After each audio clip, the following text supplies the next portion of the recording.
নমস্কার বন্ধুরা, চলে এসেছি পারুল কিচেন উইথ ভিলেজ ফুডে প্রতিদিনের মতন আজও একটা দারুণ রেসিপি নিয়ে আপনাদের সামনে শেয়ার করতে। আজকের রেসিপি আমি আপনাদের দেখাবো চাল ভাজা রেসিপি। আমরা বাইরে কোথাও গেলে ট্রেনের মধ্যে দেখতে পাই চাল ভাজা পাওয়া যায়। এই চাল ভাজা খেতে কিন্তু খুব দারুণ লাগে। আর এই চাল ভাজাটা আমরা সকালে বিকালে কোনো রকম চায়ের সাথে এই চাল ভাজাটা খেতে টিফিন হিসাবে ভালো লাগবে বেশ খেতে। তাই এই চাল ভাজা রেসিপিটা আমি কিভাবে বানাবো আপনারা পুরো ভিডিওটি প্রথম থেকে শেষ পর্যন্ত দেখবেন, আশা করছি ভালো লাগবে দেখতে। তাহলে আজকের আমি এই চাল ভাজা রেসিপিটা কিভাবে বানাবো আপনারা দেখুন। আর যে সকল বন্ধুরা ইউটিউব থেকে দেখছেন আমার চ্যানেলে এখনও নতুন, প্লিজ চ্যানেলটিকে সাবস্ক্রাইব করবে আর লাইক করে আমার পাশে থাকবেন। তাহলে চাল ভাজাটা আজ কিভাবে বানাবো আপনারা দেখবেন। এখানে একটা থালা নিয়েছি, এখানে আমি এক বাটি চাল নিয়েছি। যে কোনো চাল হলেই হবে, বাড়িতে আমরা রান্না করে খাই যে কোনো চাল, সরু চাল, মোটা চাল কিংবা যে কোনো চাল নিলেই এই চাল ভাজার রেসিপিটা তৈরি করা যায়। এই চালটা এখন আমি এই থালার মধ্যে ঢেলে নেব।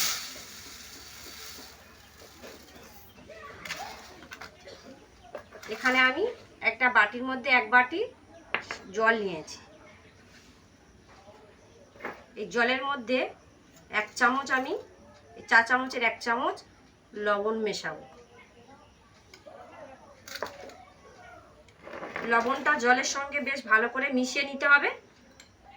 এইভাবে একটু নাড়লে লবণটা বেশ ভালো করে মিশিয়ে যাবে এর মধ্যে। এইভাবে একটু ভালো করে মিশিয়ে নেব।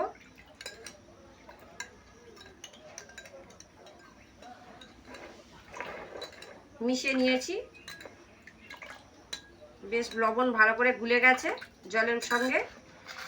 এখন এই যে জল নিয়ে এই যে চাল নিয়েছি, শুকনো চাল আমি এখানে নিয়েছি, এই চালের মধ্যে এই লবণ জল একটু একটু করে দেব আর মেশাতে থাকবো। খুব বেশি দেব না, অল্প অল্প করে এইভাবে একটু একটু করে মিশিয়ে নেব।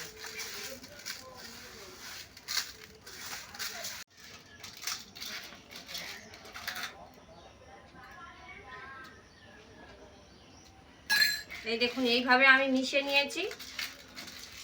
আর খুব বেশি জল দিইনি, একটু ঝরঝরে রয়েছে, মেশানো বেশ হয়ে গেছে। চালটা এইভাবে একটু খেলিয়ে দেব থালার মধ্যে। একটু বড় জিনিসে দিলেও ভালো হবে। এইভাবে খেলিয়ে দিয়ে 10 থেকে 15 মিনিট আমি রেখে দেব।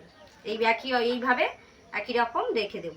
রোদ্দুরে দিতে হবে না, একটু এইভাবে 10-15 মিনিট রাখলেই চালটা দেখবেন একটু শুকনো হয়ে যাবে, ঝরঝরে হয়ে যাবে।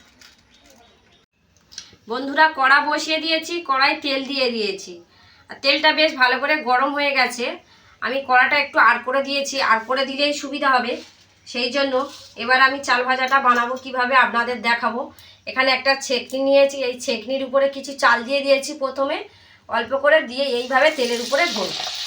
আর এই দেখুন কি দারুণ ফুটছে দেখুন।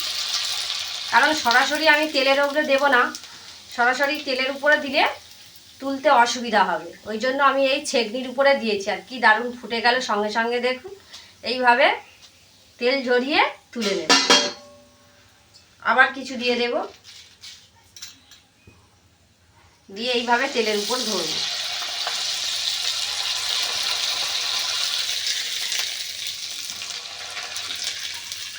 এই দেখুন কি দারুণ ফুটছে দেখুন। এইভাবে তেল ঝরিয়ে ঝরিয়ে বাহ পড়ে গেল।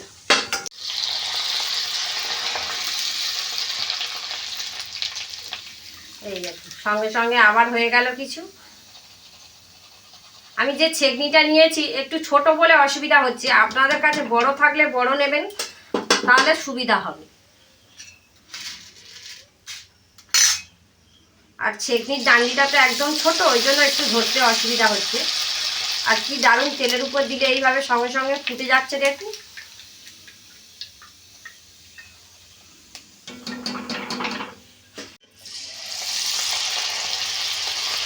একটু তেলের উপর ধরলেই সঙ্গে সঙ্গে হয়ে যাবে। এই দেখুন দারুণ হচ্ছে কিন্তু। এইভাবে আমি সব চাল ভাজাগুলো ভেজে নেব।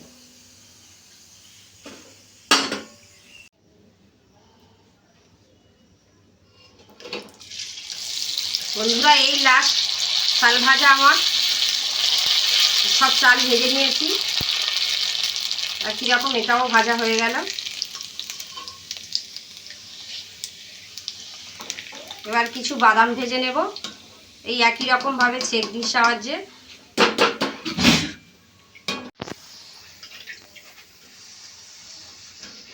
একই রকমভাবে কিছু বাদামও আমি এই ভেজে নিচ্ছি একই রকম, আবার কিছু দেব। একদম কম সময়ের মধ্যে এই রেসিপিটা কিন্তু বানানো যায়। আমার ছেঁকনিটা একটু ছোট বলে তাই একটু অসুবিধা হচ্ছে।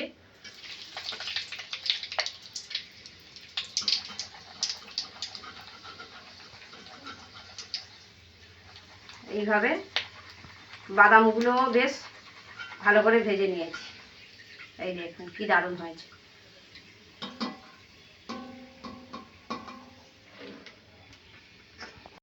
বাদাম ভাজা হয়ে গেছে বন্ধুরা। কয়েকটা কারি পাতা নিয়েছিলাম, কারি পাতাটাও একটু এই একই রকমভাবে ভেজে হালকা করে একটু ভেজে নেব। ভাজা হয়ে গেছে এদিকেও। বন্ধুরা চাল ভাজা তো বানিয়ে নিলাম একদম কম সময়ের মধ্যে।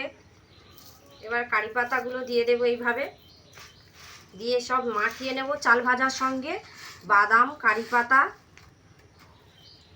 আমি একটু কারি পাতা কম করে দিয়েছি, খুব বেশি পছন্দ করি না তাই, আপনারা বেশি চাইলে বেশি করে দিতে পারেন।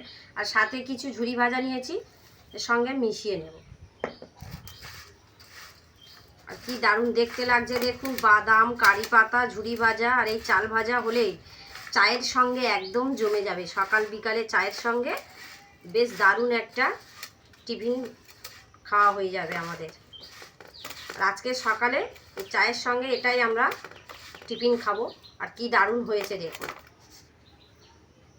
কেমন লাগছে দেখতে দেখুন। দারুণ খেতে লাগবে না এইভাবে বানালে? একদম কম সময়ের মধ্যে। আমি ঠিক যেমনভাবে করেছি আপনারা এইভাবে করে একবার বাড়িতে খেয়ে দেখবেন, আশা করছি ভালো লাগবে। আর ভিডিওটি কেমন হয়েছে আমাকে কমেন্ট করে অবশ্যই জানাবেন। ভিডিওটি ভালো লাগলে লাইক, কমেন্ট, সাবস্ক্রাইব করবেন আর বেশি বেশি করে শেয়ার করবেন। সবাই ভালো থাকবেন, সুস্থ থাকবেন। চলে আসবো আবার নতুন ভিডিও নিয়ে। আর কি খুব সুন্দর হয়েছে খেতে বন্ধুরা, এইভাবে একবার অবশ্যই খেয়ে দেখবেন, দারুণ খেতে লাগবে।